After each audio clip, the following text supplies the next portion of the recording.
business became an empire in tonight's Made on Long Island.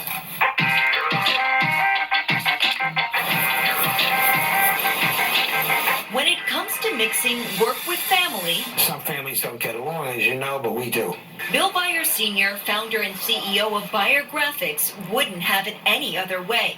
His sons, Bill Jr. and Dan, grew up learning from the best. Cut the big tags into little tags and put them in the boxes, and then bring the boxes out to trucks at 12 and 13 years old. The company started out in Brooklyn in 1967 manufacturing tags for the Garment Center.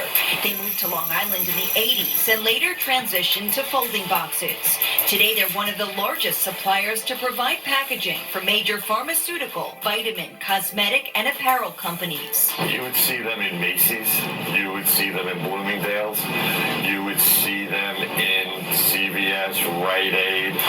The company manufactures 6 days a week, 24 hours a day, and has 125 employees. They work out of a more than 70,000 square foot space in Comac, producing an upwards of 1 million cartons per day. Of that, recycling close to 500,000 pounds of material a year. Paper gets imported into Long Island via a rail car. The rail is actually very important to us because we're bringing about 6,000 tons of board in every year. We bring that in rolls. It's sheeted first down to sheets to feed into the printing press. The printing press will go through, apply all the graphics and specialty coatings.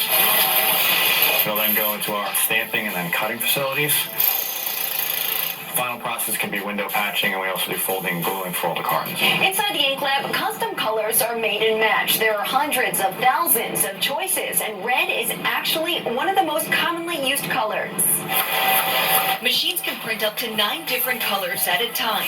Prices start at a few cents a box and can go up to $5 or more depending on the luxury market. And it's not just the United States. Beyer has offices in Central America and Hong Kong where they manufacture packaging for companies like Fruit of the Loom. The company does millions of dollars in sales each month. It's important to me that we can manufacture and compete with people out of state who are in a similar type business whose cost might be a little bit less, and we figure we're as good or better because I've got a lot of great people working for me. Most jobs for graphics, you have to go to the city for. I don't have to pay for that commute. Or sit in the traffic. In Comac, Long Island,